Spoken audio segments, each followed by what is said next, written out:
Assalamualaikum warahmatullahi wabarakatuh. Kami dari kelompok satu ingin mempresentasikan hasil diskusi kami mengenai supply chain management di produk air mineral kemasan. Perkenalkan, nama saya Huda Ahmad Nugroho dengan NIM 122101141. Saya Horunisa Alkutsi dengan NIM 122210160.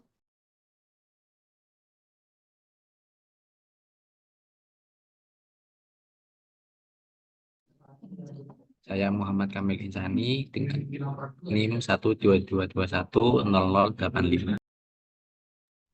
Dan saya Muhammad Satria Gerbang Ramadan dengan akhiran NIM 107. Untuk berikutnya saya akan menjelaskan mengenai strategi supply chain management produk air mineral.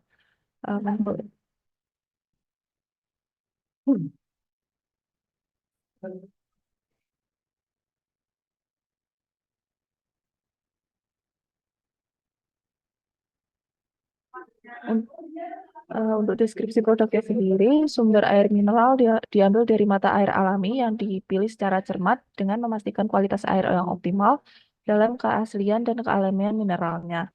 Air mineral sendiri umumnya melalui beberapa tahapan penting, yaitu yang pertama ada pengambilan air dari sumber alam, lalu yang kedua ada air melewati tahap penyaringan, yang ketiga ada tahap pemurnian. Biasanya air mineral ini tersedia dari berbagai jenis packaging, yaitu mulai dari kemasan botol, gelas, dan lain sebagainya. Untuk berikutnya yaitu ada karakteristik produk dari air mineral sendiri. Untuk siklus hidupnya itu tuh termasuk siklus hidup yang panjang karena produknya tahan lama dan tidak mudah rusak. Dan juga tentunya dapat disimpan dalam waktu yang cukup lama tanpa mengalami perubahan kualitas dan bukan produk inovatif. Selain itu, air mineral merupakan produk fungsional karena memenuhi kebutuhan dasar manusia dan menawarkan manfaat kesehatan. Berikut merupakan rancangan aliran proses dari air mineral yang pertama ada supplier, lalu menuju ke manufaktur, ke distributor, lalu ke retail, dan terakhir ke end customer. Untuk suppliernya sendiri umumnya berfokus pada masuk bahan baku kemasannya seperti supply botol, plastik, serta tutup botolnya. Berikutnya ada manufaktur. Jadi pada tahapan ini dilakukan berbagai proses pengolahan air mineral, mulai dari tahapan awal yaitu pengolahan air dari sumber alam, lalu juga ada penyaringan, pemurnian, lalu ada penambahan mineral apabila diperlukan, hingga akhirnya menjadi produk yang siap dikonsumsi. Lalu untuk berikutnya yaitu ada distributor. Distributornya sendiri bertanggung jawab menyimpan, mengangkut, dan mendistribusikan air mineral ke berbagai lokasi, seperti pusat distribusi, gudang, dan toko-toko retail lainnya. Untuk retailnya sendiri, air mineral dijual di toko-toko kecil seperti supermarket, minimarket, warung, dan juga toserba. Lalu untuk end customer-nya sendiri, konsumen membeli air mineralnya dari toko retail dan nantinya akan dikonsumsi pribadi. Konsumen dapat memilih berbagai ukuran dan merek yang sesuai dengan kebutuhan mereka dan langsung mengonsumsinya di rumah, kantor, ataupun saat berpergian. Untuk strategi supply chain-nya yaitu make to stock karena setiap produk di berbagai daerah itu sama. Lalu ada tidak definitif karena tidak memerlukan permintaan secara pasti dari konsumen, melainkan dengan peramalan berdasarkan data yang ada.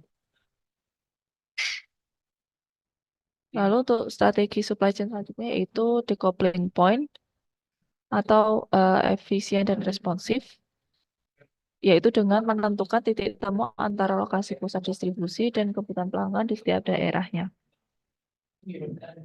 Untuk supply chain drivernya terbagi ke dalam 4 jenis. Yang pertama ada facilities. Facilitiesnya mencakup lokasi fisik di mana air mineral diproduksi, disimpan, dan juga difabrikasi. Lokasi ini sangat penting diperhatikan karena untuk meminimalkan biaya transportasi bahan baku dan juga distribusi saat produk ini dikirimkan seperti itu. Lalu untuk inventorinya mencakup bahan baku, barang dalam proses, dan barang jadi dalam satu jaringan supply chain. Untuk transportationnya sendiri,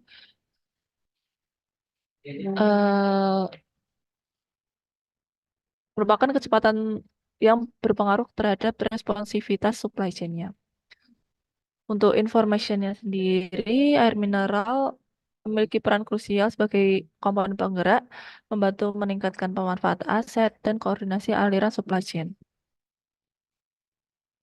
Lalu untuk supply chain drivernya terdapat sourcing. Untuk sourcingnya itu merupakan keputusan penentuan sumber dayanya dilakukan seperti menjaga operasi internal dan lain sebagainya. Untuk pricingnya sendiri mempertimbangkan faktor strategis dalam harga termasuk biaya produksi dan juga harga pesaing permintaan pasar dan produk di pasar lainnya. Air mineral sendiri mengalami hambatan yang terbagi ke dalam 5 jenis hambatan. Yang pertama ada persaingan yang tinggi karena banyak pemain baru yang memasuki pasar. Lalu juga ada permasalahan perizinan karena membangun pabrik air di Indonesia ini membutuhkan waktu yang cukup lama dan juga rumit. Untuk hambatan yang berikutnya yaitu ada fluktuasi harga bahan baku, lalu ada distribusi dan logistik, dan yang terakhir ada kekurangan tenaga kerja yang kurang terampung. Lalu ini terdapat hambatan-hambatan lainnya seperti bencana alam, kesadaran masyarakat, dan juga ada regulasi dan kebijakan. Untuk kesimpulannya, analisis rantai pasok produk air mineral menunjukkan bahwa melalui strategi decoupling point, perusahaan mampu menjaga efisiensi produksi tanpa harus menunggu permintaan pasti dari konsumen. Karakteristik produk fungsional air mineral yang memenuhi kebutuhan dasar dan memberikan manfaat kesehatan menjadikan strategi ini sesuai. Dalam menghadapi hambatan seperti fluktuasi harga bahan baku, distribusi yang kompleks, dan persaingan tinggi, solusi seperti peningkatan efisiensi, investasi, dan teknologi, serta kerjasama dengan pemerintah menjadi kunci untuk pertumbuhan industri. Dengan demikian, optimalisasi rantai pasok produk air mineral bukan hanya mendukung keberlanjutan bisnis, tetapi juga berpotensi memberikan dampak positif pada kesejahteraan masyarakat dan juga kelestarian lingkungan. Untuk berikutnya akan dijelaskan oleh teman saya.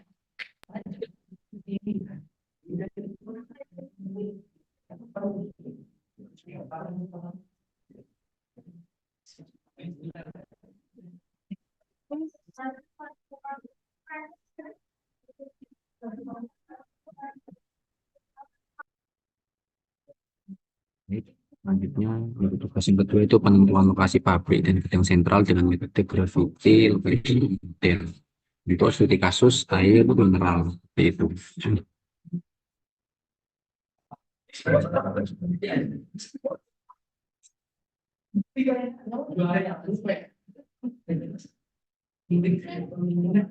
Oke, kemudian sama terus di sini ada beberapa pertimbangan dalam sebelum menentukan lokasi pabrik atau lokasi televisi sentral tadi.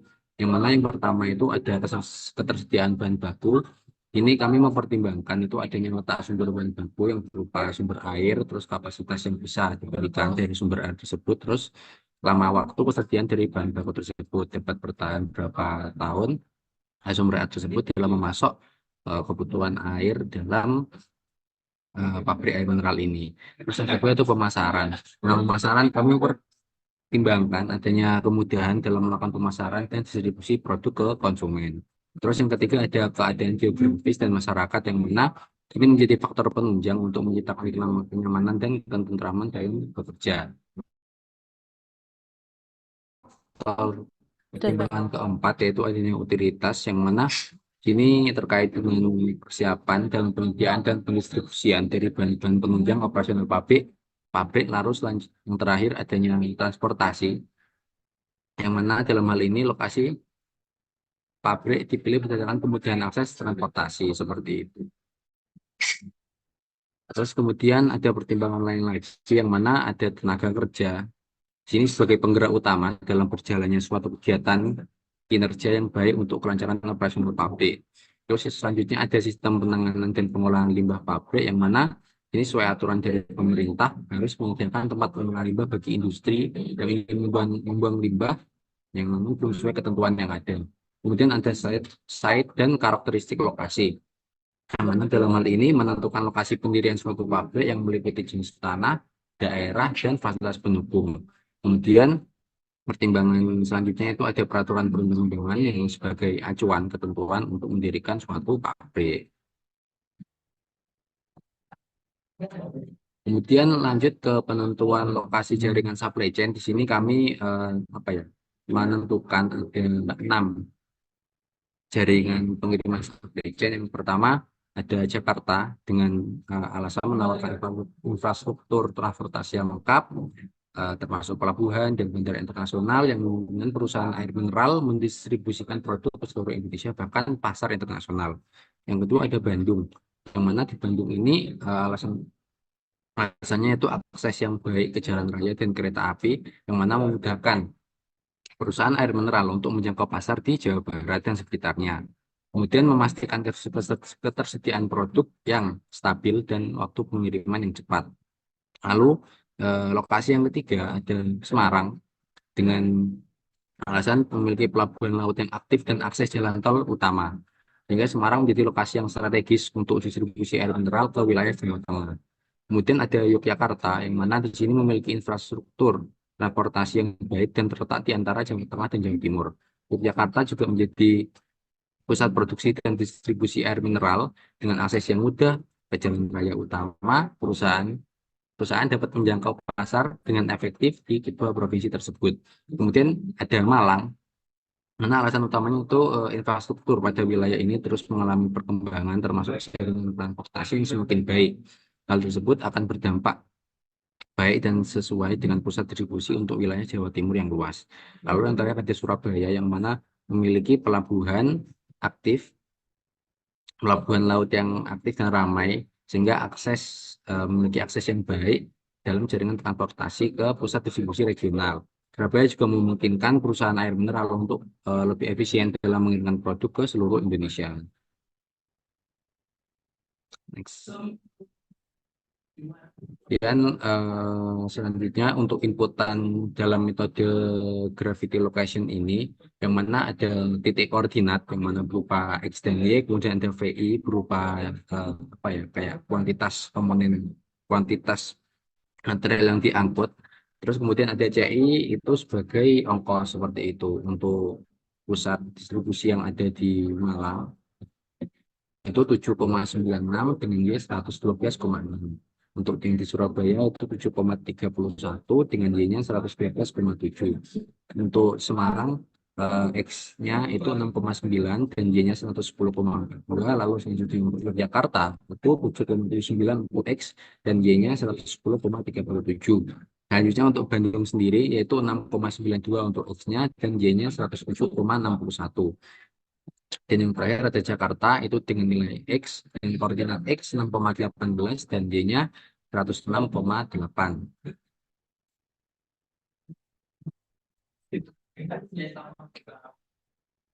Baik, selanjutnya untuk penggambaran titik koordinat dapat dilihat pada gambar di layar.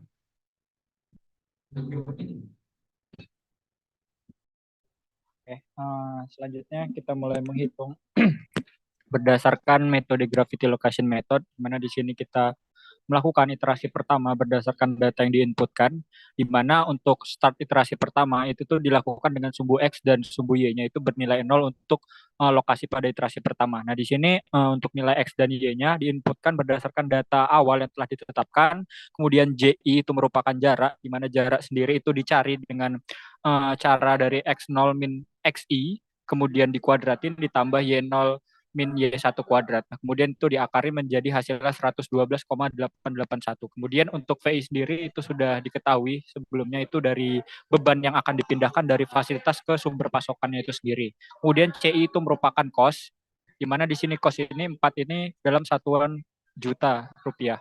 Kemudian di sini dilakukan pengalian berdasarkan cost, kemudian beban dikali X dan jarak itu sendiri. Kemudian di sebelahnya itu dikali dengan koordinat Y-nya dan sebelahnya itu dikali dengan hanya mengalihkan dari cost, kemudian beban dan dibagi dengan jarak itu sendiri. Nah, berdasarkan perhitungan di sini nilai X01 di mana itu berada pada titik 7,05 dan 109,817. Di mana di sini selanjutnya kita itu menghitung dari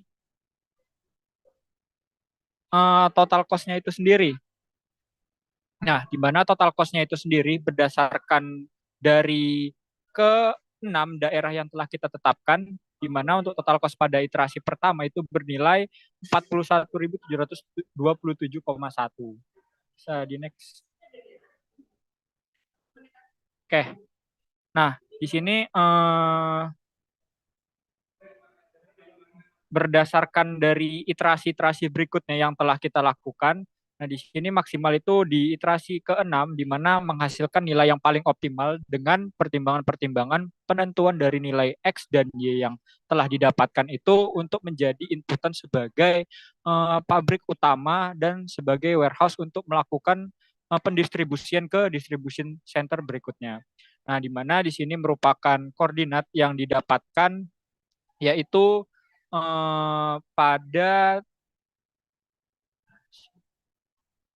pada titik 7,05,109,817. Nah, itu terletak di Semarang, Kabupaten Semarang, Jawa Tengah, yaitu di Kecamatan Ungaran itu sendiri.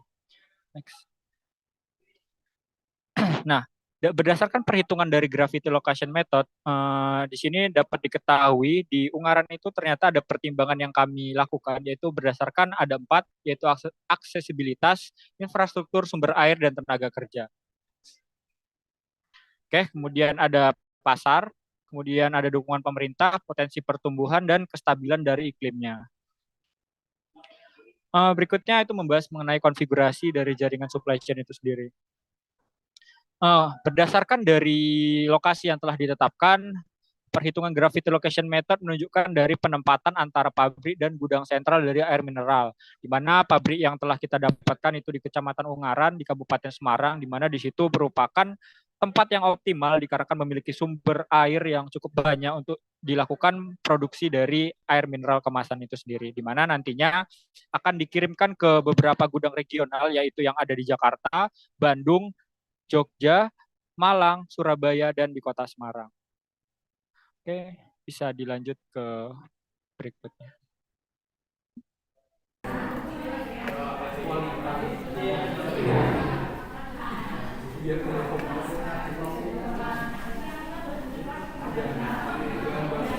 Mungkin masuk ke yang selanjutnya, yaitu mengenai pemilihan supplier.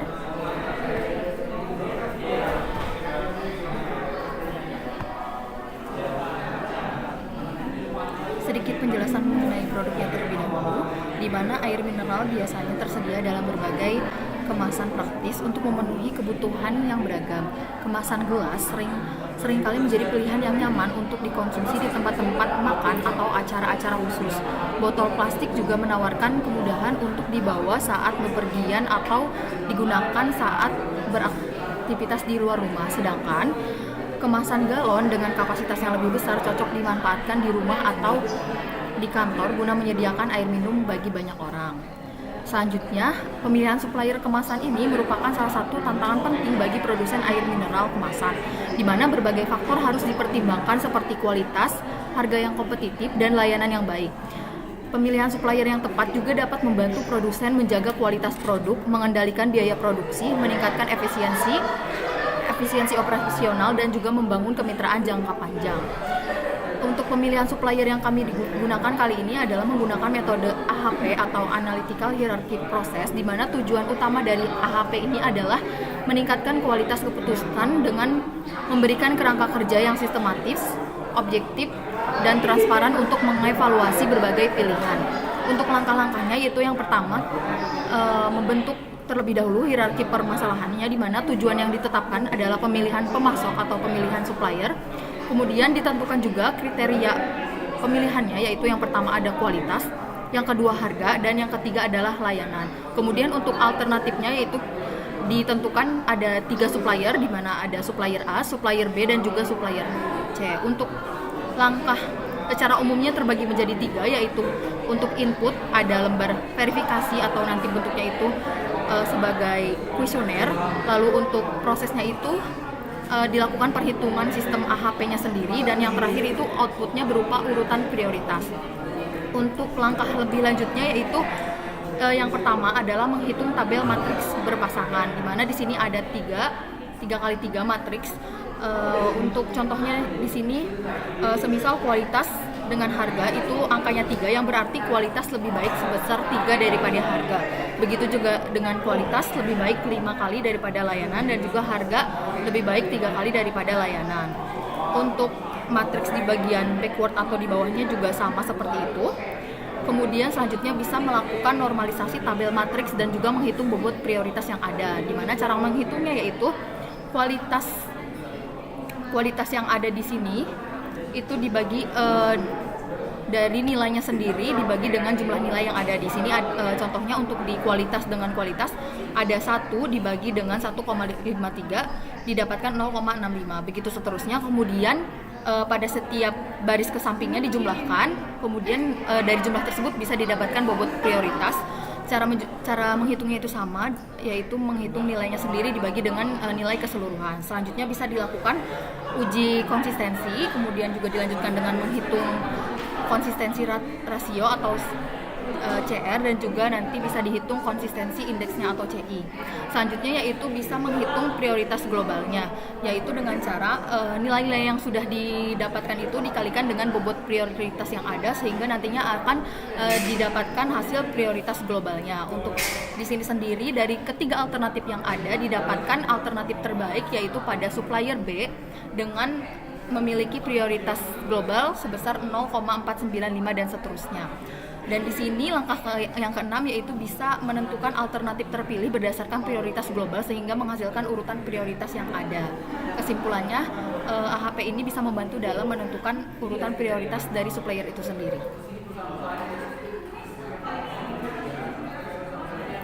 Mungkin selanjutnya akan dijelaskan oleh teman saya. Oke, masuk ke sistem distribusi dan transportasi air mineral. Dari penjelasan metode gravity location, bahwasannya distribusi air mineral ini memiliki pabrik atau proses produksi di tempat Ungaran. Lalu untuk warehouse-nya itu ada di Semarang. Lalu di sini ada distribution center sebanyak 5. Yang pertama ada di DKI Jakarta, yang kedua ada di Bandung, yang ketiga ada di Yogyakarta, yang keempat ada di Malang, dan yang terakhir ada di Surabaya. Lalu pemilihan sistem distribusi ini melalui penyimpanan warehouse dan distribution center. Jadi sistem ini memungkinkan adanya distribusi air mineral yang responsif, yang mana dapat menjangkau pasar secara luas dan lebih cepat. Dengan demikian, pasokan air mineral di setiap daerah distribution center dapat terpenuhi dan dapat memenangkan persaingan pasar. Maka dari itu kesimpulan yang dapat diambil, pusat distribusi adalah bagian penting dari rantai pasokan modern. Dengan meningkatkan efisiensi, meningkatkan layanan pelanggan, dan mengurangi biaya operasional, pusat distribusi membantu perusahaan untuk mencapai keunggulan kompetitif. Sekian dari kami, kelompok 1, kurang lebihnya mohon maaf. Wassalamualaikum warahmatullahi wabarakatuh.